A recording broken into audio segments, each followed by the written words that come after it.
நான் காலை ரொட்டீன்னு போடுற வீடியோக்களில் நான் தைராய்டு மாத்திரை சாப்பிட்றத பார்த்து ஒரு சிலர் என்கிட்ட கேள்வி கேட்டிருந்தீங்க. அக்கா, எனக்கும் தைராய்டு இருக்குக்கா, என்னென்னலாம் சாப்பிடலாம், எப்படி உடல் சோர்வு அப்படிங்கிறத குறைக்கலாம், வெயிட் ஏறாமல் எப்படி பார்த்துக்கலாம், இந்த மாதிரி விஷயத்துக்கெல்லாம் நீங்கள் ஃபாலோ பண்ணுற டிப்ஸு, ஃபுட் ரொட்டீன் இதை பற்றியெல்லாம் எனக்கு சொல்லுங்கள் அப்படின்னு சொல்லி கேட்டிருந்தீங்க. இன்றைக்கி நம்ம வீடியோவில் தைராய்டு சம்மந்தமான விஷயங்கள் தான் பார்க்க போகிறோம்.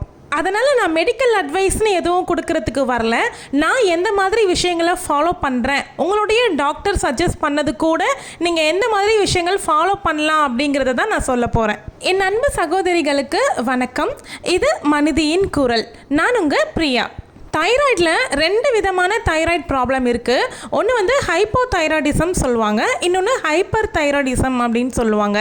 எந்த தைராய்டு வந்தாலுமே காமனாக பெண்களை தான் அதிகமாக பாதிக்குது. அதுலேயும் ப்ரெக்னன்சி டைமில் தான் பாதிப்பு ஏற்படுது. எனக்குமே ஃபஸ்ட்டு ப்ரெக்னென்ட் அப்போ தான் தைராய்டு இருக்குது அப்படிங்கிறத எனக்கு டாக்டர் வந்து கண்டுபிடிச்சி சொன்னாங்க. அப்பத்துலேருந்து இப்போ வரைக்கும் நான் தைராய்டு டேப்லெட் எடுத்துக்கிட்டு தான் இருக்கேன். தைராய்டு அப்படின்னாவே காமனாக சில பிரச்சனைகள் வரும். அதெல்லாம் என்ன அப்படிங்கிறத சொல்கிறேன். முக்கியமான ப்ராப்ளம் என்னவாக இருக்கும் அப்படின்னா நம்மளுடைய பாடி வெயிட் தான் நான் சொல்லுவேன். சடனாக வெயிட் வந்து அதிகமாக இன்க்ரீஸ் ஆயிரும். அப்படி இல்லை அப்படின்னா ஒன்றுமே இல்லாமல் ரொம்ப அதிகமாக குறைஞ்சிரும். நெக்ஸ்ட் ஒன் என்ன அப்படின்னா டயர்ட்னஸ். எந்த வேலையுமே செய்யலை அப்படின்னா கூட நம்ம உடல் சோர்வு அப்படிங்கிறத அனுபவிச்சுக்கிட்டே இருப்போம். சோர்வாகவே இருக்க மாதிரி இருக்கும், இல்லை சோம்பேறித்தனமாகவே இருக்க மாதிரி இருக்கும். எத்தனை பேருக்கு இந்த ஃபீலிங்ஸ் இருக்குது அப்படிங்கிறத கண்டிப்பாக கமெண்ட்டில் ஷேர் பண்ணுங்கள். நெக்ஸ்ட் இருக்கக்கூடிய மேஜரான ப்ராப்ளம்ங்கிறது ஒரு ஹேர் ஃபால் பிரச்சனை தான் இருக்கும். தைராய்டு வந்துருச்சு அப்படின்னாவே நமக்கு வந்து ஹேர் ஃபால் ப்ராப்ளம் நிறையவே தெரியும். அதுக்கு பிறகு ஒரு சில பேருக்கு கான்ஸ்டிபேஷன் பிரச்சனையுமே வர்றதுக்கு வாய்ப்பு இருக்குது. அதுக்கப்புறமா நம்ம ஃபேமிலி மெம்பர்ஸ்கிட்டயோ இல்லை வெளியாட்கள்கிட்டயோ எதுக்குன்னே தெரியாமல் கோவப்படுறது. நம்மளுடைய மூட் வந்து சடனாக சேஞ்ச் ஆகிட்டே இருக்கும். மூட் ஸ்விங்குன்னு சொல்லுவாங்க பார்த்தீங்களா, அது வந்து நமக்கு அதிகமாகவே இருக்கும். அதுக்கப்புறம் நமக்கு வந்து அதிகமாக எனர்ஜி லாஸ் ஆகிற மாதிரி ஃபீல் ஆகிறது.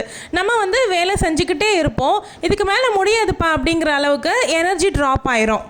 அதனால் உங்களுடைய டாக்டர் சொல்கிற ப்ரிஸ்கிரைப் பண்ணுற அந்த டேப்லெட்டை மறக்காமல் கண்டிப்பாக போடணும். டாக்டர் சொல்கிறத ஃபாலோ பண்ணுறது கூட நான் என்னுடைய அனுபவத்தில் தெரிஞ்சுக்கிட்ட ஒரு சில டிப்ஸையுமே இந்த வீடியோவில் நான் ஷேர் பண்ணுறேன். நம்ம பாடியில் சுரக்கக்கூடிய தைராய்டு ஹார்மோன் வந்து கரெக்டான லெவலில் இருக்கணும். அது கூடுதலாக இருந்தாலும் பிரச்சனை தான், குறைவாக இருந்தாலும் பிரச்சனை தான். அதனால் நம்ம பாடியில் நிறைய மாற்றங்களை நம்மளுக்கு கொண்டு வந்துக்கிட்டே இருக்கும். என்னன்னே தெரியல, திடீர்னு ரொம்ப வெயிட் அதிகமாகிட்டேன், பட் நான் வெயிட் செக் பண்ணி பார்த்தாக்கா இது வரைக்கும் நான் இல்லாத அளவுக்கு வெயிட் அதிகமாகிட்டேன் அப்படின்னா கண்டிப்பாக ஒரு டாக்டரை செக் பண்ணி பார்த்துட்டு உங்களுக்கு தைராய்டு ப்ராப்ளம் இருக்கா அப்படிங்கிறத கண்டிப்பாக செக் பண்ணிக்கோங்க. ஸோ அதுக்கு வந்து டேப்லெட் கரெக்டாக எடுத்துக்கிட்டு வந்தோம் அப்படின்னா எந்த பிரச்சனையுமே கிடையாது. ஸ்டார்டிங்லலாம் நான் வந்து டேப்லெட் கரெக்ட் டைமில் போடுறதுக்கும் தினமும் டேப்லெட் எடுத்துக்கிறதுக்கும் மறந்துடுவேன். ஸோ அதனால் எனக்கு வந்து தைராய்டு லெவல் வந்து கூட குறைய அந்த மாதிரி இருந்துகிட்டே ஃப்ளக்சுவேட் ஆகிட்டே இருந்துச்சு. அதுக்கப்புறமா நான் கற்றுக்கிட்ட மொதல் விஷயம், ஃபாலோ பண்ணிட்டுருக்க மொதல் விஷயம் என்ன அப்படின்னா, காலையில் என்ன பண்ணுறனோ இல்லையோ ப்ரஷ் பண்ணதுக்கு அப்புறமா தைராய்டு டேப்லெட்டை மறக்காமல் போடணும் அப்படிங்கிறதுல நான் ரொம்பவே கான்ஷியஸாக இருப்பேன். அப்படி இருந்தும் கொஞ்சம் மறக்கவும் செய்வேன், பட் கண்டிப்பாக அதிகமாக மறக்கக்கூடாதுங்கிறதுல ரொம்ப கவனமாக இருந்துக்கிறேன். அதே மாதிரி தைராய்டு உங்களுக்கு இருக்குது அப்படின்னா மாத்திரையை வந்து கண்டிப்பாக எம்டி ஸ்டொமக்கில் தான் எடுத்துக்கணும். அதே மாதிரி டாக்டர்னுடைய ப்ரிஸ்கிரிப்ஷன் இல்லாமல் நீங்களாகவே எந்த டேப்லெட்டுமே எடுக்கக்கூடாது தைராய்டு ஹார்மோனுக்காக. நான் உங்களுக்கு சொல்லக்கூடிய ஃபஸ்ட்டு டிப்பே இதுதான். செகண்ட் ஒன் என்ன அப்படின்னு பார்த்தீங்கன்னா, வெயிட் சடனாக ஏறிடுச்சு அப்படிங்கிறதுனால ரொம்ப வந்து ஹார்டான டயட் வந்து எடுத்துக்கவே கூடாது. சாப்பாட்டை ரொம்ப குறைச்சி வெயிட் இறக்கணும் அப்படிங்கிறத ரொம்ப ட்ரை பண்ணுவாங்க, பட் அது சொல்யூஷனே கிடையாது. நம்ம பாடிக்கு தேவையான நியூட்ரிஷன் அப்படிங்கிறது நம்ம தினமுமே நமக்கு தேவை. தேர்ட் ஒன் பார்த்தீங்க அப்படின்னா, நமக்கு வந்து ப்ரோட்டீன் அப்படிங்கிறது ரொம்ப ரொம்ப முக்கியம். நம்ம சாப்பிடக்கூடிய ஒவ்வொரு மீல்லையுமே ப்ரோட்டீன் இருக்க மாதிரி பார்த்துக்கோங்க. அதாவது பருப்பு வகைகள், கொண்டக்கடலை, சிறுதானியங்கள், தானிய வகைகள், இந்த மாதிரி முட்டை, பயிர் வகை, இது எல்லாத்துலையும் கூட நிறைய ப்ரோட்டீன்ஸ் இருக்குது. ப்ரோட்டீன் இருக்க மாதிரி பார்த்துக்கோங்க. நாலாவது விஷயம் என்ன அப்படின்னு பார்த்தீங்கன்னா, நம்மளுடைய பிளேட்டில் ஒயிட் ரைஸ் போர்ஷனை கம்மி பண்ணிவிட்டு வெஜிடபிள்ஸ் வந்து அதிகமாக எடுத்துக்கலாம். இந்த மாதிரி பண்ணும்பொழுது நம்ம வெயிட் லாஸ்க்கும் நல்லாவே ஹெல்ப் பண்ணும். ஃபிஃப்த் பாயிண்ட் வந்து நமக்கு தைராய்டு இருக்குது அப்படின்னும்போது ஒரு சிலருக்கு கான்ஸ்டிபேஷன் பிரச்சனை வந்து வரலாம், அதாவது மலச்சிக்கல் பிரச்சனை. ஸோ அதனால் தண்ணி வந்து அதிகமாக எடுத்துக்கணும். நமக்கு வந்து நீர் வந்து குறையாமல் பார்த்துக்கணும் நம்ம பாடியில். ஆல்ரெடி நம்ம வந்து உடல் சோர்வாகவே ஃபீல் பண்ணும்பொழுது இன்னும் நம்ம டீஹைட்ரேட் ஆகிட்டோம் அப்படின்னா இன்னுமே ரொம்ப சோர்வாக இருக்க மாதிரி தான் ஃபீல் பண்ணுவோம். அதனால் நம்ம தண்ணி அதிக அளவு எடுத்துக்கணும். வெயிட் குறைக்கணும் அப்படிங்கிறதுக்காக ஜிம்முக்கெலாம் போகணும் அப்படிங்கிற அவசியமே கிடையாது. நம்ம வீட்லேயே வந்து கொஞ்ச நேரம் ஒரு 20 நிமிஷம் போல் வாக்கிங்காக டைம் எடுத்துக்கிட்டோம் அப்படின்னாவே போதுமானது தான். இது எல்லாமே ஒரு நாள் 2 நாளில் மாறக்கூடிய விஷயம் கிடையாது. நம்ம கன்சிஸ்டண்ட்டாக ட்ரை பண்ணும்போது தான் இது எல்லாமே மாறும். என்னுடைய அனுபவங்கள்லேருந்து நான் தெரிஞ்சுக்கிட்ட விஷயங்களை பற்றி தான் உங்களுக்கு நான் ஷேர் பண்ணிக்கிட்டு இருக்கேன். எனக்கு வந்து 2012 தைராய்டு வந்து இருக்குது அப்படின்னு கன்ஃபார்ம் ஆச்சு. அப்போத்துலேருந்து இப்போ வரைக்கும் நான் தெரிஞ்சுக்கிட்ட விஷயங்களை பற்றி தான் உங்களுக்கு நான் ஷேர் பண்ணிக்கிட்டு இருக்கேன். 7th விஷயம் ரொம்ப ரொம்ப முக்கியமான விஷயம். நம்மளுடைய உடம்புக்கு தூக்கம் அப்படிங்கிறது ரொம்ப ரொம்ப அவசியமான ஒரு விஷயம். 7 மணி நேரத்துலேருந்து 8 மணி நேரம் வரைக்கும் நல்ல தூக்கம் வந்து நம்ம தைராய்டு கரெக்டான லெவலில் வச்சுக்கிறதுக்கு ரொம்பவே ஹெல்ப் பண்ணும். அதனால் தூக்கம்ங்கிறது ரொம்ப ரொம்ப முக்கியம். இன்னும் சில பேருக்கு இந்த வீடியோ பார்த்த உடனே நம்மளும் வெயிட் அதிகமாக இருக்கோமே, ஒருவேளை நமக்கும் தைராய்டு இருக்குமா அப்படிங்கிற டவுட் எல்லாமே தேவை கிடையாது. தைராய்டால் மட்டும் நம்மளுடைய வெயிட் வந்து அதிகமாகிறது கிடையாது. நம்மளுடைய ஃபுட் ரொட்டீன் கரெக்டாக எடுத்துக்கல அப்படின்னாலும், சரியான அளவில் தூங்கலை அப்படின்னாலும் கூட நமக்கு வந்து வெயிட் கெயின் அப்படிங்கிறது ஆகும். நான் ஒரு 3 years பேக் வந்து 10 kgs அளவுக்கு வெயிட்டை வந்து லாஸ் பண்ணியிருக்கேன். உங்களுக்கு வெயிட் லாஸ் பற்றின டீட்டெயில்ஸ் வேணும், அதனுடைய டிப்ஸ் வேணும், எப்படி ஃபாலோ பண்ணணும் அப்படிங்கிறத பற்றி தேவைப்படுது அப்படின்னா கண்டிப்பாக கமெண்ட்டில் சொல்லுங்கள்.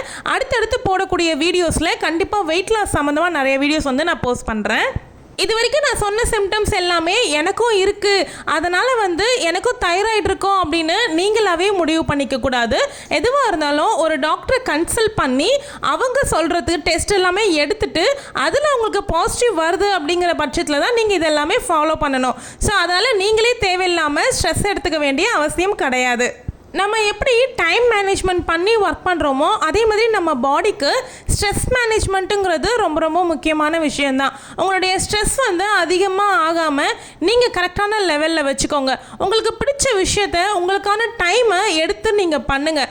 ஒரு சிலருக்கு மெடிடேஷன் பண்ணுறது ரொம்ப பிடிக்கும், புக் படிக்கிறது ரொம்ப பிடிக்கும், ப்ரேயர் பண்ணுறது பிடிக்கும், இல்லை வெளியில் போயிட்டு வர்றது பிடிக்கும். இந்த மாதிரி உங்களுக்கு எது பிடிக்குதோ அதை செய்யறதுக்கு உங்களுக்கான நாளில் கொஞ்சமாக உங்களுக்கான டைமை எடுத்துக்கோங்க.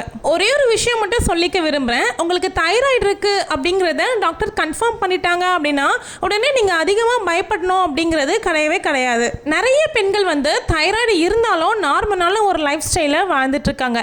அதுக்கு நானுமே ஒரு மிகப்பெரிய உதாரணம் அப்படின்னு தான் சொல்லணும்.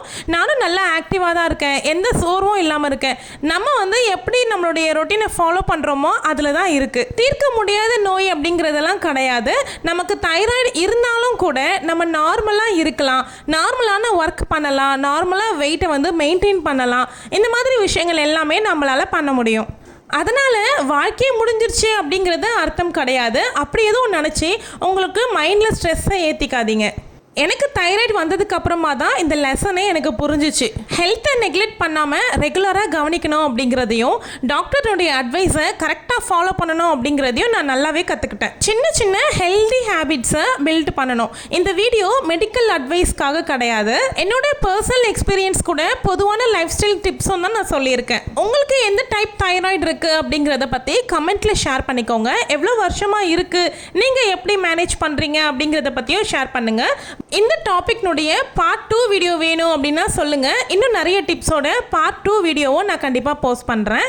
பெண்களாகிய நம்மளுடைய ஹெல்த்தை கவனிக்காமல் பண்ணக்கூடிய 5 மிஸ்டேக்ஸை பற்றி நான் ஆல்ரெடி ஒரு வீடியோவில் பேசியிருக்கேன். அந்த வீடியோட லிங்க்கை எண்டு ஸ்க்ரீனில் வைக்கிறேன், வேணுன்றவங்க கிளிக் பண்ணி செக் பண்ணி பார்த்துக்கோங்க. உங்கள் எல்லாருடைய மனசில் இருக்கக்கூடிய குரலாக தான் இங்கே என்னுடைய குரல் ஒலிச்சிட்ருக்கு. மனதின் குரல் சேனலை சப்ஸ்கிரைப் பண்ணிக்கோங்க.